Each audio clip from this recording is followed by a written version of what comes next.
Hola, soy John Polarguello, creador del canal El Sendero Alfa y de la comunidad en Instagram Actitud Alfa. Aquí te comparto algunos de mis libros favoritos que más valor pueden aportar a tu vida, a través de análisis y resúmenes capítulo por capítulo, explicados con mis propias palabras y así respetando los derechos de autor. Así que empecemos. Ahora vamos a adentrarnos en el libro de Ana Ibáñez, titulado Sorprende a tu mente, entrena tu cerebro y descubre el poder de transformar tu vida. En este primer capítulo del libro, la autora plantea algo que parece simple, pero que en realidad lo cambia todo. El cambio empieza hoy, y empieza en un nivel que casi nadie tiene en cuenta conscientemente: el nivel de la energía vital. El libro dice que muchas de las experiencias que damos por normales, sentirnos drenados después de hablar con alguien, sentir calma al lado de ciertas personas, tener intuiciones sin explicación lógica, no son cualidades ni supersticiones, son efectos energéticos. La autora explica que somos mucho más que carne y hueso, estamos formados por átomos y esos átomos no están quietos, están vibrando todo el tiempo. Esa vibración genera campos energéticos que salen de nosotros y aunque no los veamos, interactúan constantemente con el entorno y con otras personas. El libro dice que nuestra energía no queda dentro, se expande, se solapa con la fe de los demás y por eso las relaciones humanas no son neutras, siempre nos transforman. Uno de los puntos más interesantes del capítulo es cuando la autora conecta la energía con la identidad. Dice que lo que somos, una persona, un árbol, una mesa, no depende tanto de los elementos químicos, porque esos son muy parecidos, sino de la energía que organiza esos elementos. Esa idea es potente porque abre una puerta mental muy clara. Si la energía organiza la materia, entonces cambiar la energía cambia la forma, cambia cómo nos sentimos, cómo pensamos y cómo actuamos. El libro insiste en que no somos seres estáticos, somos sistemas en constante vibración. Y esto rompe con la idea de yo soy así y punto. La autora deja claro que esa frase no tiene sustento científico. Si la energía se transforma, nosotros también podemos transformarnos. No desde la fantasía, sino desde la biología y la neurociencia. Luego, el libro entra en el papel del cerebro. La autora dice algo importante: el cerebro no crea energía, la transforma. La energía ya existe.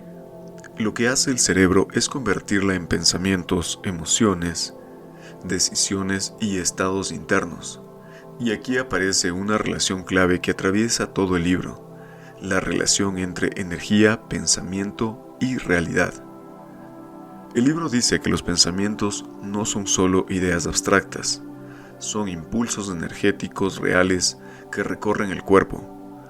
Cuando piensas de forma negativa, no solo estás pensando mal, estás alterando tu campo energético. Y cuando ese tipo de pensamiento se repite, tu energía vital se vuelve más baja, más pesada, más reactiva. Pero lo más interesante es que la autora no se queda en el típico mensaje de piensa positivo. De hecho, explica por qué no es tan fácil hacerlo. El libro dice que generar pensamientos positivos requiere más energía que generar pensamientos negativos. Y esto explica muchísimas cosas de la vida diaria. Cuando estás cansado, estresado o agotado, tu mente se va sola al medio, a la crítica y el autosabotaje. No porque seas débil, sino porque tu cerebro está funcionando en modo ahorro de energía. Y aquí, el autor explica que los pensamientos positivos, creativos y constructivos se generan en zonas más avanzadas del cerebro, especialmente en el córtex prefrontal. Estas zonas necesitan mucha energía para activarse. Si no hay energía suficiente, el cerebro prioriza zonas más primitivas, ligadas a la supervivencia, que están programadas para ver amenazas, problemas y riesgos. Por eso, el libro dice algo muy práctico. No intentes resolver tu vida cuando estés agotado. No tomes decisiones importantes, ni te quedes rumiando problemas desde un estado de baja energía. En ese estado, tu cerebro no puede darte buenas respuestas. Estás literalmente vibrando en una frecuencia que distorsiona la realidad. Otro punto clave es la interacción energética entre personas. El libro explica que cuando estás cerca de alguien, intercambias energía con esa persona. Por eso hay relaciones que te elevan y otras que te drenan. No es solo una cuestión emocional, es una cuestión energética y neurológica. Tu sistema recibe información del entorno y la procesa, para bien o para mal. La autora plantea una idea poderosa. Imagina cómo cambiaría tu vida si tu sistema fuera capaz de transformar cualquier energía que recibe en energía positiva, incluso la crítica, el conflicto o la incertidumbre. El libro dice que esto es posible y que la ciencia respalda la idea de que podemos entrenar al cerebro para transformar nuestra energía vital. Y aquí aparece el mensaje central del capítulo. La calidad de tu vida depende en gran medida de la calidad de tu energía. Con más energía accedes a mejores pensamientos, a más claridad, a mejores decisiones. Con menos energía, tu mundo se vuelve más pequeño, más oscuro y más reactivo.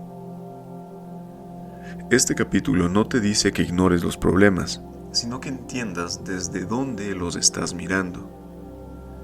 Muchas veces no es que tu vida esté mal, es que estás cansado, y desde el cansancio todo parece más grande, más grave y más definitivo de lo que realmente es. El libro deja claro que cuidar tu energía vital no es un lujo ni algo espiritual abstracto. Es una estrategia práctica para pensar mejor, sentirte mejor y vivir mejor. Porque cuando tu energía cambia, tu percepción cambia, y cuando tu percepción cambia, tu realidad también lo hace. El libro entra en una pregunta clave. ¿Cómo conseguimos que nuestro cerebro genere un buen nivel de energía? Y la autora avisa algo importante desde el inicio. Esto requiere una mente abierta. Dice que muchos de estos descubrimientos son recientes y que el escepticismo excesivo, lejos de protegernos, a veces nos limita y nos impide explorar nuevas formas de entendernos. El libro dice algo que rompe con la idea tradicional de que el cerebro es el único centro de control. Nuestro cerebro no trabaja solo. El corazón juega un papel fundamental en la generación y transformación de nuestra energía vital. Cerebro y corazón trabajan en conjunto, con un sistema integrado, no como órganos separados. Aquí aparece un dato que impacta. El campo energético que emana del corazón es muchísimo mayor que el del cerebro. Y esto hoy en día ya se puede medir, y por eso algunos científicos defienden que el corazón debería considerarse, junto al cerebro, como un verdadero centro de control del organismo. La autora toma una postura clara y dice, estoy de acuerdo, y a partir de ahí lanza una frase fuerte, somos en gran medida la energía de nuestro corazón. Luego, el libro entra en terreno emocional. Explica que no todas las emociones movilizan la misma cantidad de energía en el corazón. De todas ellas, hay dos que destacan por encima del resto, el miedo y el amor. Y aquí hace una aclaración importante. El amor es la emoción que más energía genera, la que más campos electromagnéticos moviliza dentro de nosotros. Y el libro dice algo muy claro. Cuando estás sintiendo amor, te conviertes en una fuente activa de energía. No es algo simbólico, es algo físico y energético. Tus átomos vibran de otra manera, tus enlaces internos cambian, y eso se proyecta hacia afuera. Por eso el estado interno de una persona afecta tanto a su entorno. Todos hemos experimentado que cuando estamos alegres, motivados o ilusionados, La gente a nuestro alrededor parece contagiarse, y lo mismo ocurre al revés. Cuando estamos cargados de rabia, frustración o enfado, el ambiente se vuelve más pesado, más tenso.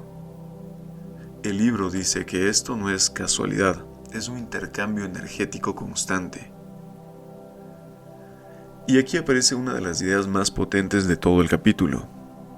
La autora afirma que el amor tiene una capacidad única: transformar cualquier tipo de energía en energía vital positiva. No importa qué tipo de energía recibas del exterior, crítica, conflicto, presión, miedo, y si tu corazón está vibrando en frecuencias de amor, eres tú quien impacta en el entorno, y no el entorno quien te arrastra a ti. El libro insiste mucho en esto: no existe un campo electromagnético más potente que el que genera el amor. No existe una vibración más alta de nuestros átomos. No existe una mayor capacidad de transformación energética. Desde esta perspectiva, el amor deja de ser una emoción romántica o abstracta y se convierte en una herramienta de regulación interna y de poder personal. Entonces la autora baja todo esto a tierra y se hace una pregunta clave: ¿qué significa realmente vivir desde el amor? Y su respuesta es directa: significa colocarlo en el centro de tu vida. Casi todas nuestras relaciones están condicionadas por dos fuerzas opuestas: el miedo o el amor. Y muchas veces actuamos desde el miedo sin darnos cuenta. Y aquí una invitación muy concreta: cada vez que tengas que tomar una decisión, pregúntate desde dónde estás actuando. ¿Desde el miedo a perder, a fallar, a que te rechacen? ¿O desde el deseo de crecer, avanzar, de construir algo que te motive? Esta pregunta, bien hecha, cambia el rumbo de muchas decisiones. Elegir el amor no significa evitar dificultades ni vivir en una burbuja. Significa actuar desde la motivación, desde la ilusión, desde una energía que expande en lugar de contraer. El libro plantea que cuanto más eliges el amor, más energía vital generas, y cuanto más energía vital tienes, más fácil es volver a elegir el amor. Se convierte en un círculo virtuoso. ¿Y cómo puedes traducir esto en acciones concretas? Este proceso comienza con dos movimientos esenciales. El primero es amarte a ti mismo, no desde el ego, sino desde el respeto, el cuidado y la coherencia interna. El segundo es amar a los demás, entendiendo que nuestras relaciones son espacios de intercambio energético constante. Esta parte del capítulo deja un mensaje muy claro. Si quieres cambiar tu nivel de energía, no empieces solo por cambiar pensamientos. Empieza por revisar desde qué emoción estás viviendo. Porque cuando el corazón entra en coherencia y se activa desde el amor, el cerebro tiene más energía, más claridad y más capacidad para crear una vida con sentido. Y en esta parte del libro entramos en un punto clave. Si vas a elegir el camino del amor, ese camino tiene que empezar necesariamente por ti. Y aquí hay algo muy claro y muy incómodo para muchos. No puedes amar bien a los demás si no te amas a ti mismo. Y no lo plantea como una frase motivacional vacía, sino como una condición energética. Si tu corazón y tu cerebro no están vibrando en amor hacia ti, no hay energía suficiente para sostener relaciones sanas con otros.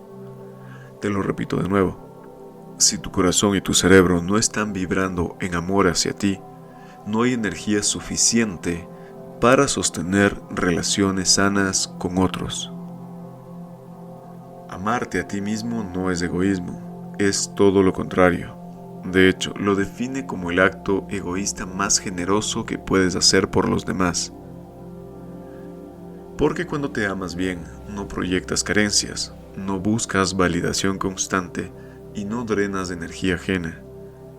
Desde ese lugar, el amor hacia otros fluye mejor. El libro baja esta idea a algo muy práctico y dice que una de las formas más directas de quererte más es gustarte más. Y para gustarte más necesitas mirar conscientemente aquello que sí te gusta de ti. Aquí entra el concepto de talentos. Todos tenemos talentos, en plural, aunque muchas veces no lo vemos porque nos resultan naturales. Son esas cosas que haces bien sin esfuerzo, donde te sientes en fluidez, en calma, incluso en alegría. El libro insiste en que identificar tus talentos no es un ejercicio de ego, es un ejercicio de coherencia interna. Cuando reconoces tus talentos y los dices en voz alta, tu cerebro y tu corazón lo escuchan. Literalmente vibran con esa información. No es lo mismo pensar, creo que soy bueno en esto, que afirmarlo con claridad. Esa afirmación genera energía vital. La autora propone algo interesante. Si no sabes cuáles son tus talentos, vuelve a momentos de tu vida donde sentiste orgullo de ti mismo. Ahí hay pistas claras. Y también invita a preguntar a personas cercanas qué es lo que valoran de ti, porque muchas veces nuestros talentos son puntos ciegos para nosotros, pero muy evidentes para quienes nos quieren. Y ahora, introduce en tu pensamiento esta idea poderosa a nivel existencial. Cada uno de nosotros está aquí por una razón, y te lo explico así. De millones de posibilidades, fuiste tú el que llegó. Y esto no es una casualidad. En nuestros talentos está escondido nuestro sentido de vida. Cuando conectas con ellos, no solo te quieres más, sino que empiezas a darle sentido a tu existencia. Después, el libro conecta con el amor propio, con el diálogo interno. La autora dice que te quieres más cuando piensas bien de ti. Pero vuelve a un punto que ya había explicado antes. Para generar pensamientos positivos necesitas de energía. Cuando estás cansado, es muy difícil pensar bien de ti. Aparece el autosabotaje, la crítica interna, el juicio constante. Y aquí introduce una metáfora muy clara, la balanza de la energía. En un lado está el deber y en el otro el placer. El libro dice que toda la energía que pones en el deber, responsabilidades, obligaciones, exigencias, con el tiempo se vuelve energía cansada, pesada, y si no equilibras esa balanza con energía de placer, tu sistema se descompensa. La autora aclara algo muy importante: no necesitas grandes cantidades de placer para equilibrar mucho deber. A veces, pequeños momentos de disfrute consciente son suficientes para recuperar energía, pero insiste en que ese placer debe ser real, no productivo, no con un objetivo oculto. Debe ser placer por el simple hecho de disfrutar. Aquí aparece un concepto interesante: los placeres culpables. El libro dice que muchas veces sentimos culpa cuando hacemos algo solo por disfrutar, porque estamos acostumbrados a que todo tenga un propósito. Y justamente esa culpa es una señal de que ese momento de placer es necesario para tu energía vital. La autora pone ejemplos muy simples: escuchar música, hacer deporte por disfrute, tumbarte sin hacer nada, ver algo que te gusta, hablar con amigos. Pero hay un detalle clave: hacerlo de forma consciente. No es lo mismo ver la televisión por inercia que decirte a ti mismo: este es mi momento y me lo permito. Cuando lo haces consciente, tu cerebro y tu corazón lo registran como autocuidado y eso eleva tu energía. También explica que cuando reconoces tus talentos y cuidas tu energía, empiezas a vibrar en una frecuencia de amor hacia ti mismo. Y desde ahí se activa lo que la autora ha venido explicando: esa máquina interna que transforma lo que te llega del exterior en energía positiva. Tus átomos empiezan a vibrar de otra manera, tu campo energético se expande y tu relación con el entorno cambia. No porque el mundo sea distinto, sino porque tú estás vibrando distinto. Y recién en ese punto estás preparado para amar bien a los demás, no desde la necesidad, no desde el vacío, sino desde una energía estable, expansiva y consciente. En esta parte del libro, a mí me quedó muy clara una cosa. Amar a los demás no es tan romántico ni tan confuso como muchas veces lo hemos aprendido. Yo siento que la autora hace un buen trabajo desmontando esa idea de que amar es sacrificarse, cargarse con los problemas ajenos o vivir tratando de arreglar la vida de otros. Desde mi lectura, eso no es amor, es una forma muy sutil de perderte a ti mismo. Lo que propone el libro me parece mucho más sano. Amar bien es acompañar, no rescatar. Y para eso necesitas una brújula clara. A mí me gustó mucho esa brújula que plantea la autora. Hacer por el otro lo mismo que haces por ti cuando te estás cuidando de verdad. Ayudarle a ver sus talentos, recordarle lo que hace bien, transmitirle pensamientos positivos y energía expansiva, no imponiendo, no corrigiendo, sino reflejando. Yo creo que cuando haces eso pasan dos cosas al mismo tiempo. Por un lado, ayudas al otro a quererse más y por otro, tú mismo te colocas en un estado interno más elevado. No sales drenado de la relación, sales fortalecido. Y eso cambia por completo la forma en la que nos relacionamos.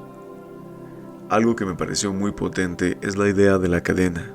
El libro dice, y yo coincido bastante con esto, que cuando una persona empieza a quererse más, automáticamente empieza a relacionarse mejor con los demás. No porque lo intente, sino porque ya no actúa desde la carencia. Y esa forma de estar se contagia. Es una cadena silenciosa pero muy poderosa. La parte de la sincronización me pareció especialmente interesante. Yo siento que esto explica muchas experiencias que todos hemos vivido. Momentos en los que entras en un espacio y se siente algo. El libro lo explica desde la ciencia, hablando de cómo el corazón y el cerebro empiezan a generar ritmos similares cuando las personas comparten emociones como el amor, la conexión o la ternura. Desde mi punto de vista, esto da sentido a por qué hay experiencias colectivas que nos marcan tanto. Un concierto, una ceremonia, un encuentro grupal, incluso una charla profunda con alguien. No es solo lo que está pasando a nivel racional, es lo que está pasando a nivel energético. Cuando muchas personas vibran en lo mismo, el impacto se multiplica. Y aquí hay algo que para mí es clave. El libro deja claro que no estamos aislados, estamos conectados. Lo que tú trabajas en ti no se queda en ti, se expande. Lo que tú irradias afecta a tu entorno, quieras o no. Por eso me parece tan importante la idea de que cuidarte no es egoísmo, es responsabilidad. Cuando el libro pasa a hablar del cerebro, siento que hace algo muy acertado, pone los pies en la tierra. No se queda solo en lo energético o lo emocional, sino que explica cómo todo esto se refleja en el funcionamiento real del cerebro. Y aquí, para mí se vuelve aún más interesante. Me gustó mucho entender que el cerebro no funciona solo a nivel químico, sino también eléctrico, que nuestras neuronas se comunican mediante impulsos eléctricos que generan ondas, y esas ondas determinan cómo nos sentimos y cómo pensamos. Desde mi perspectiva, esto explica por qué a veces no puedes pensar mejor, aunque quieras. No es falta de voluntad, es falta de estado. El libro plantea algo que yo considero clave. El bienestar no consiste en estar siempre calmado ni siempre enfocado, sino en que tu cerebro tenga la capacidad de moverse entre distintos estados según lo que necesitas. Concentrarte cuando toca, relajarte cuando es necesario, dormir profundo cuando el cuerpo lo pide. Y lo más importante, esto se entrena. Igual que entrenas el cuerpo, puedes entrenar el cerebro. A mí me parece liberador entender que no estás condenado a funcionar siempre igual. puedes mejorar tu flexibilidad mental, tu energía, tu capacidad de enfoque y de descanso. Después de leer esta parte, mi sensación es clara. El libro no te invita a controlar tus emociones, sino a entrenar tu sistema, a entrenar tu energía, tu cerebro y tu forma de relacionarte contigo y con los demás. Y cuando ese sistema empieza a funcionar mejor, muchas cosas en la vida se ordenan casi solas.